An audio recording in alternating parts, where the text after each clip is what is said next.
everyone, and thanks for tuning in for another episode of our podcast. Today, we're going to be talking about medical AI and the regulations that goes into that. And an expert on that topic, we have Professor Stedman here. Hi, Professor. Thank you so much for joining me today, and welcome. Thank you. So let's do a little bit of an introduction. And where did you go to school? How was your journey through that? And basically, how'd you get here? Okay. So I started off doing an undergraduate degree in philosophy at Western. And then from there came here to York to do a master's in philosophy. Left without finishing it to go off to law school in Alberta. Wow. And then came back, articled in Kitchener. But while articling, completed the master's because I just took a leave. So came back to York and completed the master's and then went to practice law. So I practiced law for like 8 or 9 years.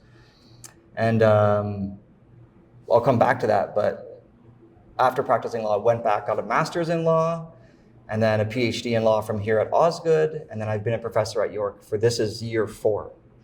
So it's like career number 5, but year 4 is being a professor. Which one did you like best?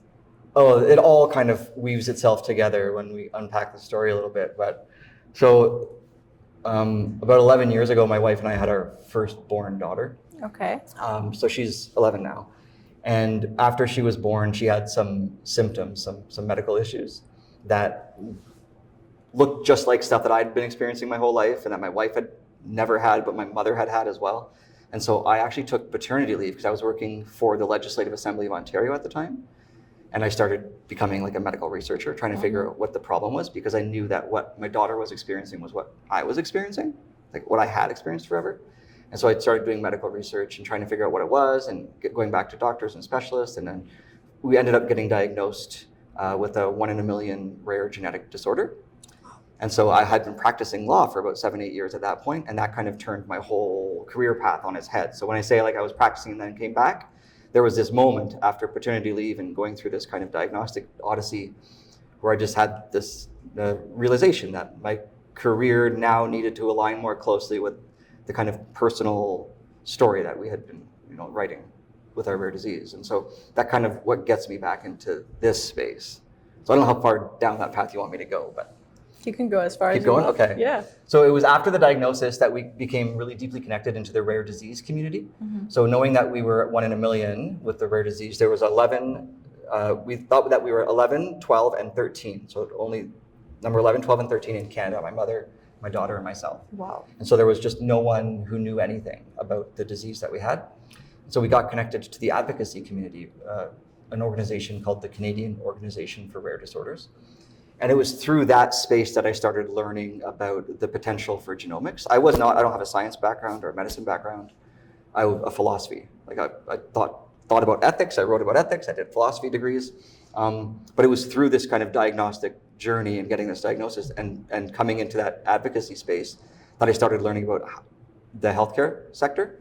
And it was interesting because at some of these meetings, computer scientists would show up. And so they would come and they would give talks to the rare disease community about what they were doing in healthcare within the computer science space. And this was, 10 years ago now, right? So a good decade ago. And they would say, listen, we're sequencing people's genomes. And if we have a person who has a bunch of symptoms and we have no idea what's causing them, well, if we sequence their genome and associate it with their phenotype, which is the physical manifestations of disease, their symptoms, and then we go and look at another database or try to find someone else with the same phenotype, the same symptoms. What if we sequence both of their genomes and compare them side by side? And if we can find the same symptoms, maybe we can find the same genetic mutation or abnormality. And then that gives us something we can do science research on. We can go after that gene and see what happens if I take a mouse model and mutate that gene. How does the mouse respond? And then you have a pathway for therapeutics and a pathway for investigating the mechanisms of a disease. So I came into the healthcare AI space through the rare disease health advocacy space, seeing the potential that was there for genomics as a large data set and like interrogating genomes to help diagnose people with disease. That was my introduction into AI. That's a very extensive background and a very extensive experience. So I guess that kind of leads me into my first question. You have such a broad background and you've seen so many different areas. You've been through law, through ethics. healthcare side of things. So what do you think about this overlap of everything and everything that's going on these days with technology and with the uprising of AI? How do you think we should go about regulating it, and what's good, what's bad, right? Yeah, let's slow that down a bit. But so after the diagnosis and learning about what was happening in this space, I felt like I needed to get involved and learn more about healthcare itself, as opposed to the ethics and the law and the public policy stuff that I had the background in. And so one of the first things I did was I reached out to sick kids where we got our diagnosis. And I said, how can I volunteer? What can I get involved in? And so I got involved right off the bat on the research ethics board. So at sick kids, a lot of doctors, do research studies with their patients, which all children obviously. But in order to do that, you have to go through research ethics approval. We have the same thing here at York University. Every university has it. But in healthcare, it's a very specific thing because there's very specific methodologies they have to use, and there's harm protocols, et cetera. So I ended up joining the research ethics board as a lawyer on the research ethics board, but also a person who now knows I live with a rare genetic condition, who has a daughter who lives with a rare genetic condition. And so I'm a caregiver and a patient at Sick Kids, but also a lawyer on the research ethics board. And it was kind of through my work in the ethics space at Sick Kids as a volunteer, where I got to know the people around Sick Kids. And when I was describing the computer scientist before, who was at the conference talking about AI and genomes, he was actually a computer scientist at U of T, but also an associate scientist at Sick Kids, and he was running the Center for Computational Medicine. So there was this moment during my PhD where him and I were chatting, and he said, can I take your health records from growing up? So I have 180 different visits to my family doctor by the time I hit 18 and went off to university. Like there's just 80 pages of handwritten notes. And he said, can I digitize them and run it through a machine learning or like a decision tree algorithm? Because we know your diagnosis now. If I had automated that diagnostic kind of analysis, can I run your medical records through and see how long it takes? So he has a company called Phenotips that does this. It gives you tips on your phenome, like what you should be looking for. Nice. And so they ran it through, and I had a differential diagnosis, one of 3 potential diagnoses, by visit number 8. So there was this moment for me, and at that point I'm already volunteering, I'm already deeply involved in the rare disease advocacy space. There was this moment for me where I realized the power of what machine learning was going to do if we could unlock the data in our health system. And so for me, literally unlocking the data meant going back to my doctor's office in Brampton, Ontario, paying $50, having them photocopy all of the handwritten notes, and then taking them to a computer scientist and saying, digitize it. What can we learn from it, right? And so there was a point during my PhD where him and I were talking, and he said, Ian, we're advancing AI. We want to advance AI in healthcare because a lot of our clinics are digital. So if we have all these computer scientists who are affiliated with U of T students, master students, PhD students, if we can get them to comb through the data, use machine learning algorithms, and maybe look for patterns, maybe look for insights, then we might be able to open up new opportunities for diagnostics and care treatments or pathways. We might be able to learn more about our patients. But what he didn't know, and this is always one of the timidities in these institutions, like hospitals, is how do we think about liability? How do we think about privacy? How do we think about whose data we're using and how we get access to it? And what are our responsibilities to the community if we're going to do these kinds of things? And so him and I decided that I would come during my PhD and spend a year at Sick Kids doing what we call the Fellowship in Artificial Intelligence Law and Ethics. And so I spent a year, and coming back to your question about the interdisciplinarity of the space, I spent a year as a lawyer doing my PhD with a background having practiced law, sitting in the room with computer scientists all day for a year, listening to them talk about what they're trying to do, what they see. And part of that was having to be there and listen and absorb and learn a whole new language, right? It's a whole new language to talk computer science when your background's philosophy and law. It's a whole different world. Yeah.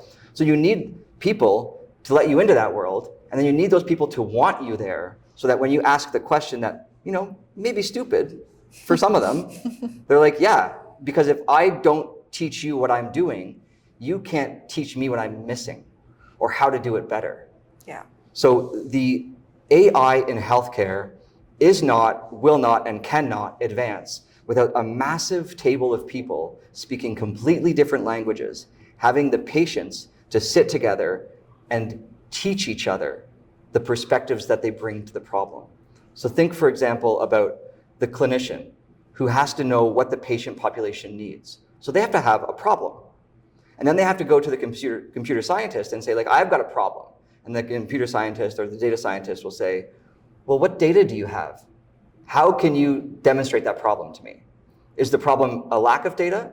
And if it is, can we get that data, right? And then you're going to go and you're going to look at privacy and you're going to look at research ethics and you're going to say, how do I get my hands on this data? Is it a whole new research study? Do I need to get consent to gather new data? Or do we have access to it somewhere? And if we do, how do I get access to it? So then you're going through research ethics approval or some sort of ethics approval to get at it. And then someone's got to train a model on it, right? And they've got to say, how do we test and validate that the model works? Okay, so you've got more computer scientists at the table, but then someone has to figure out, how do we make sure it works for the purposes we want it to work for? What does it mean to test it? Who does it work for? Whose data did we put into it? Think about a hospital like Sick Kids. Hospital like Sick Kids, or any like Princess Margaret or any of the big hospitals in Toronto, they're specialty hospitals. Do you know who goes to Sick Kids? Very sick children who can't get help elsewhere. Or they live downtown Toronto, right? But for the most part, it's people with rare diseases. It's people for whom we don't have a lot of information, and so we send them to the best of the best. Downtown Toronto, where all the specialists are, who are world-renowned. And so the data that you're collecting at a place like Sick Kids is very narrow. It's very narrow. So if you're going to create a model that helps you, for example, diagnose a child walking into Sick Kids, that model is not going to be very useful in Georgetown, Ontario, or any other small like community where you have a rural or community hospital, because it's being trained on very specific data. Now think too about the diversity of the people who go into Sick Kids, right? You're not going to be able to create a model in a very, white Eurocentric town based on data that has nothing to do with different ethnicities and different races, because that model might not actually work, and you wouldn't have been able to test it on those populations. So we have all these wonderful questions, interdisciplinary questions about what are we doing, how are we doing it, where are we getting the data from, how do we test it, and is it okay if it works on some but not others? And then think about, like anything in public policy, if you don't have the right people around the table identifying what the challenges might be and asking the right questions, you could go from A to Z building a model, never knowing what you don't know. So I think this is where we're at now with the arc of why is interdisciplinarity so important. It's that if you don't have diverse voices and diverse perspectives around these problems, you're never going to realize or have the perspectives you need to point out the challenges. You're never going to see how it disparately impacts one community or another. You're never going to be able to say, like, I've designed this model. Look at this data. You gave me all this wonderful data. I've got an accurate model. But then someone has to look at the data and say, but do you know you've excluded Black people from that entirely? Do you know what the implications of that are? You probably don't. But someone's got to say that, as opposed to just saying, here's data. Can you build a model? Yeah. So you really do need everyone around the table putting their heads together in the most kind of generous way, right? Patient with one another, and open to learning from each other, which when you get to the higher levels of, not just academia, but science and medicine, people get there because they're really good at this. You get to be a neurosurgeon because you're really good at neurosurgery. But if you want to design a model that will help neurosurgery in some way, you have to understand a whole lot of different things to get you to that point, which means you have to humble yourself a little bit and sit in a room with people who are smarter than you in different ways. Yeah. And that's the challenge, I think, of interdisciplinarity right now. Yeah. I think that what you mentioned about the fact that everyone has to be an expert in what they're doing, but they also have to be patient with one another, I think that's a really good point, especially given the fact that a lot of the people these days, they don't have enough information in all the fields, right? Everyone is just going based off general knowledge, and it's so hard to find someone who's a true specialist of their field. And I guess my question is, how do we trust that these tools that we're using, the AI that we're using, and especially in the area of healthcare, because it's so important and so fatal, right? How do we trust that these models are being made by the right people, and how can we ethically trust them? Can we ethically implement them? I think we wrap up a lot in the word trust, and the lawyer in me says, if you're building them the right way, you don't have to come up with this, this catchphrase of trust. You can actually just build them in a way that makes sense and protects us. So I think what we're seeing now, and I guess maybe so that your viewers know, we don't have a proliferation of AI in clinical healthcare. There are a couple of, maybe 3 or 4 different healthcare institutions around this country who are advancing AI a little more aggressively than others, but it's not a lot. And not a lot of it is clinical. Very little of it actually impacts the person who walks in for healthcare. A lot of the AI that's being used in hospitals is to help us predict workflow, to help us schedule the nurses on weekends versus after a Raptors game, versus like to figure out what the patterns are in the world around us so that we can better staff around those patterns, right? We're using AI a lot of times on data sets we already have within a kind of researchy way to figure out, is there anything in that data that we didn't already know? But we're not actually saying when you walk into the hospital, your doctor is going to put your symptoms into the electronic medical record, the health record, and then you're going to get a suggested diagnosis. That's not happening. Mm-hmm. Like that's not quite where we are right now. And it's because what we don't have is, coming back to your question, we don't have these kind of structures to make sure that we're all building AI models the right way so that they can be reliably trusted, safe and effective is the language we use, right? So in the regulatory space, Health Canada is the organization in Canada that protects us from healthcare technologies, that makes sure that you can prove that it's both safe and effective before it goes to market. So there's a nuance here that's important to put out there. Health Canada regulates AI in healthcare if you build it and you want to distribute it. So if you sell it, if you license it, if you try to move it from one site to another. But what we're seeing in Canadian healthcare AI, for the most part, is AI is advancing at the hospitals who are connected to universities. So they have all these researchers who can come in and figure out what's in the data that's already there. And they're building models and deploying models on site, not leaving. So they're not distributing these models. So remember how I said before, the data at sick kids is so unique? So in part, if you want to build a model and test it at sick kids for sick kids patients, it really doesn't transfer over. It's not getting at the same patient population as you would need to get at in Milton, Ontario or Hamilton, Ontario. It's a unique population. So there's really no need, and there's not a lot of drive or impetus to try to commercialize these things. But if you're not transferring or selling or licensing, Health Canada has no role, which means there is no regulatory regime that tells hospitals when they're building on site and deploying on site anything about how to do it. There's a vacuum.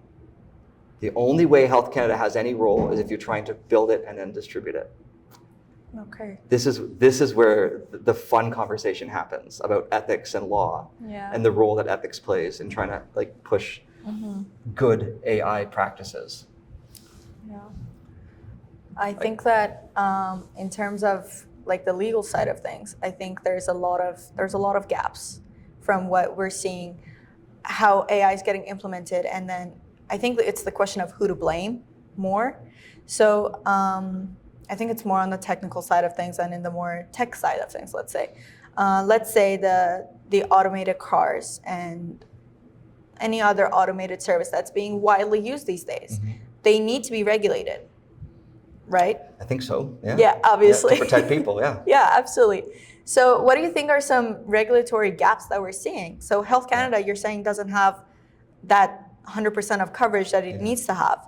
Then what is being regulated and what should be getting regulated that isn't? So what we're seeing, so if I'm going to unpack what the landscape actually looks like, in America they moved quicker. So in America's healthcare system is different, right? It's mostly private.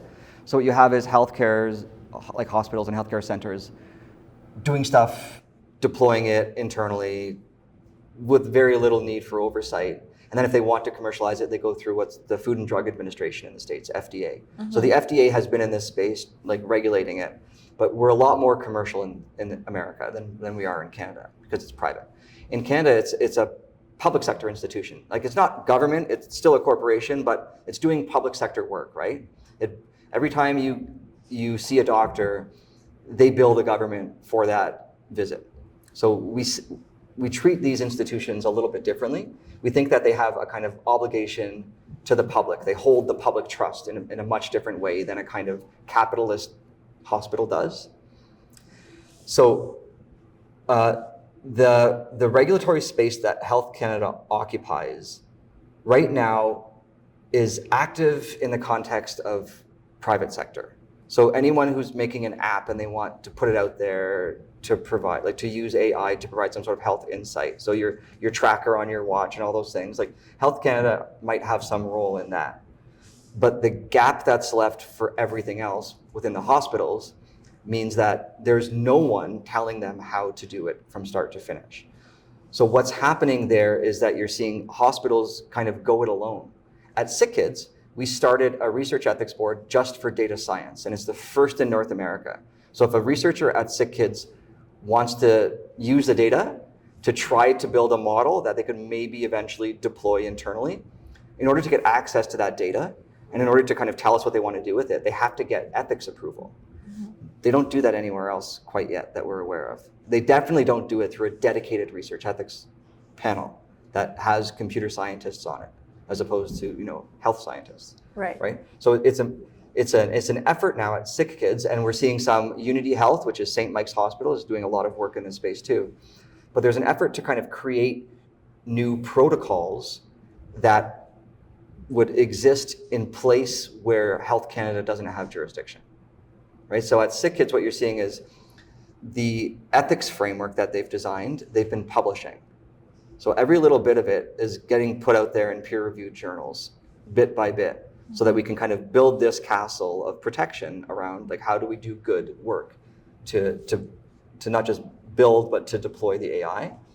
And the hope is that as the leaders in this space do that and all kind of fall in line with best practices, that those best practices will reflect back and forth within the Health Canada and the non-regulated space, right? So you'll see that at the end of the day, if something went wrong, the standards to which hospitals hold themselves is at least the standard to which Health Canada would have held them.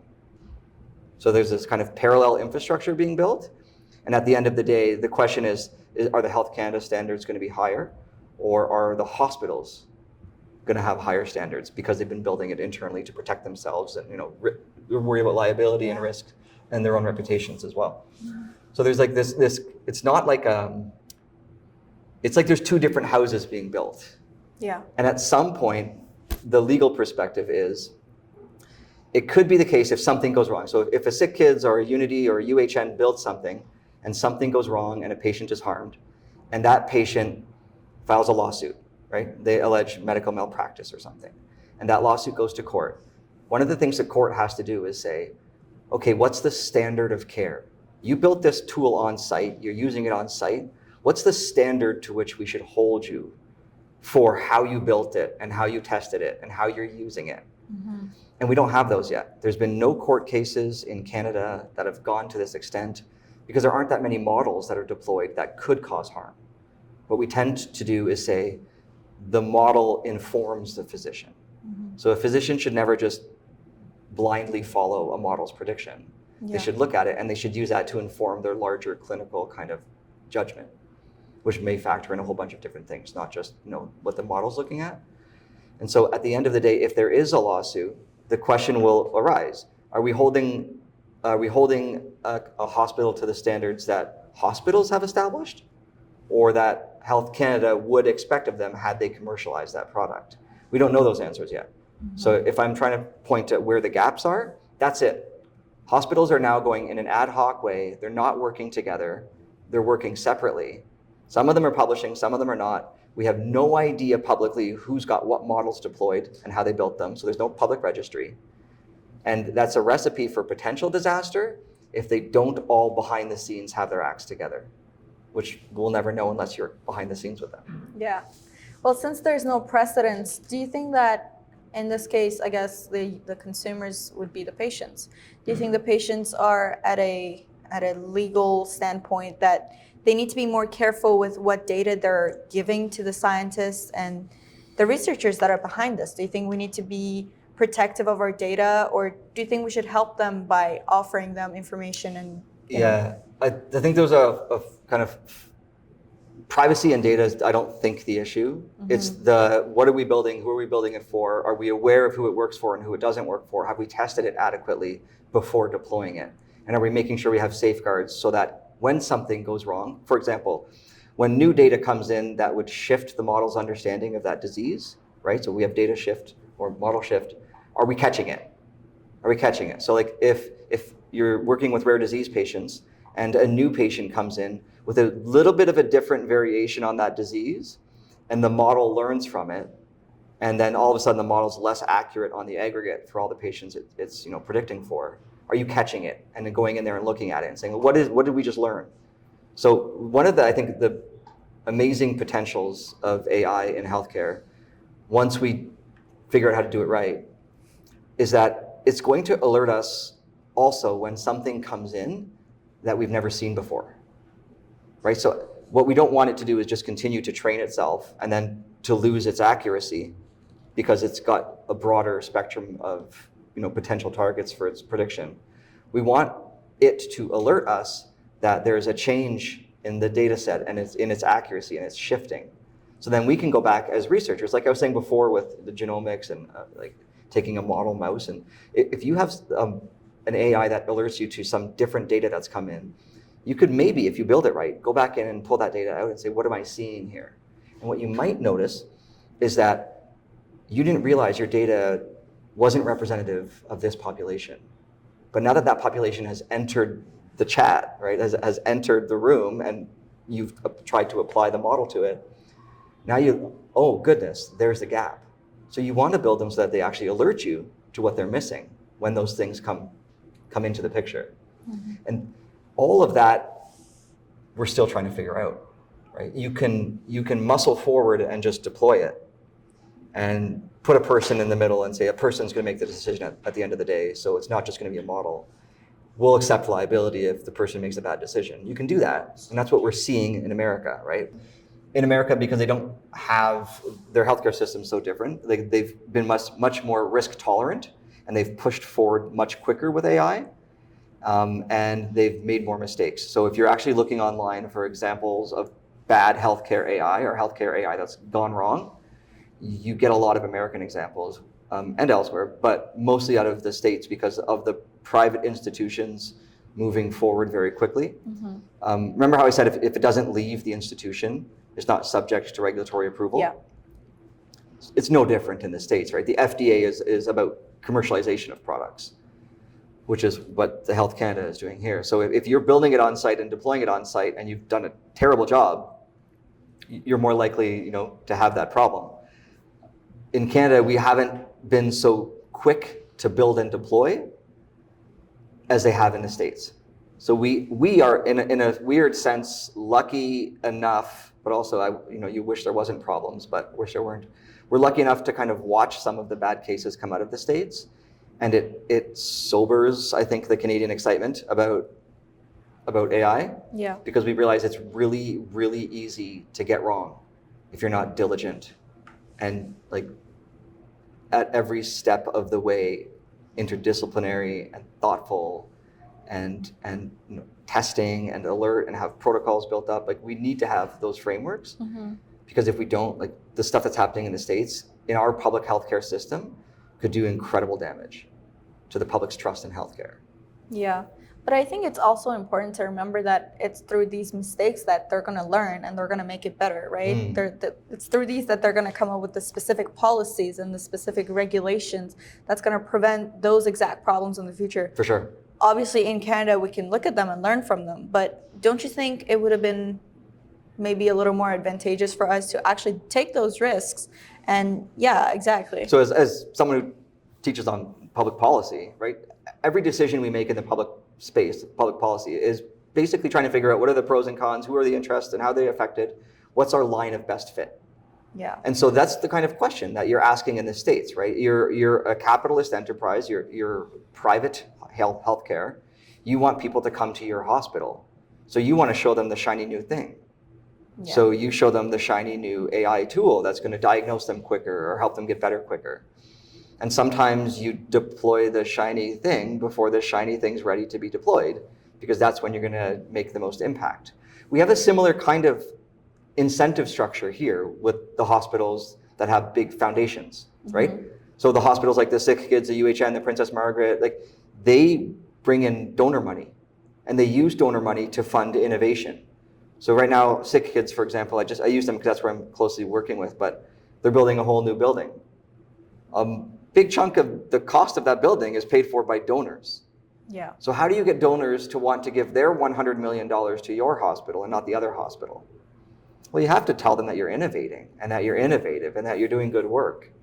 And so I think what we've seen is not that we're not being innovative, it's that in America, the incentive structure to innovate quickly is greater. The incentive structure to innovate, properly is greater here. Because we don't have that necessary need to bring in the patients to pay the big bucks, because they're always going to come and the government will always pay the bills, right? Yeah. So there's a different incentive structure that's made America move fast and break things. And that's kind of slowed Canada down. But I also think that the industries are a little bit different in the States and in Canada. We have access to healthcare a lot easier here than people do in States. But I also think that it's also a question of quality. Here, I had to go to the ER a couple of weeks ago, and they took about 8 hours before they could even attend to me. I'm not sure if it's the same case in the States. I'm not sure if the wait times are just as long.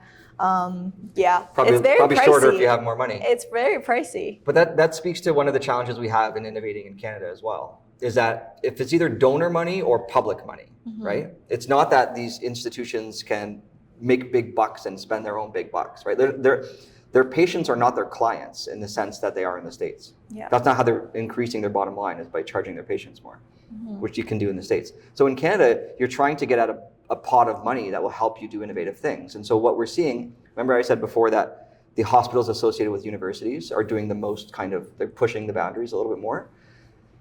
The researchers, if you're a PhD student or a master's student and you're at a university or a professor, you're applying to government money from the Tri-Council, for the most part, to get money to help you fund research that you're doing on site effectively to contribute back into that hospital. So it's a little less efficient of a system than private money. Public money, if you're applying for a CIHR grant, like the success rate is very low to get money that would allow you to do health research of this nature. So it moves slower because it's moving from a different place. It's moving from the public purse as opposed to the public's or like private purse. Yeah. So the money doesn't come quite as quickly.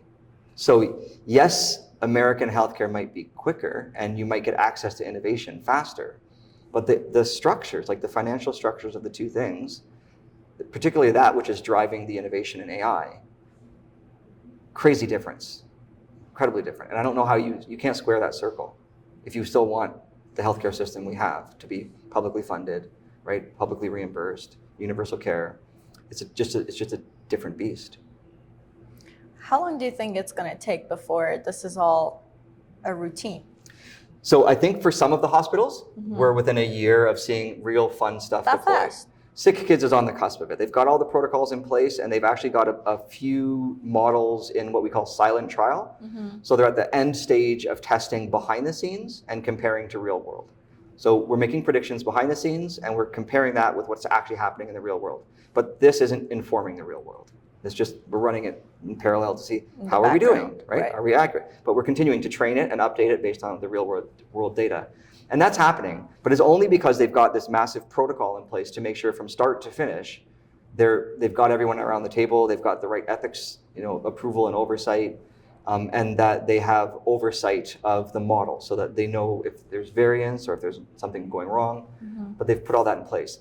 Unity has Unity, which is St. Mike's, if you look them up, they say they have about 50 models deployed. Now, not all of those are informing clinical care. A lot of them are informing hospital operations and scheduling and HR. Meaningful, helpful, reduces costs.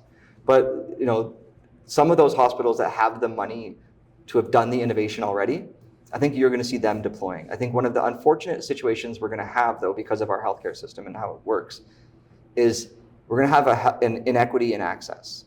Right, so a Sick Kids and a UHN and a Princess Margaret and a Unity, they're going to be able to afford to do these things and make a few mistakes because they have the ability to draw on donor money. And we can have a big idea, we can bring in $10 million and we can spend it on this idea. But the little hospital, and I always use Georgetown because that's where my brother lives, so I like to use Georgetown. Also tiny hospital. But that little hospital in Georgetown, they're not going to be able to build a data center and bring in data scientists to leverage the data that's there.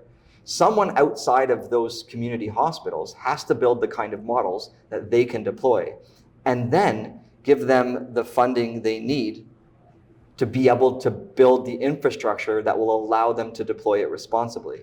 And so that's where I think the problem is going to be. You're going to see healthcare AI advance at some hospitals, BC Children's, CHIO, anything connected to U of T, within the next couple of years.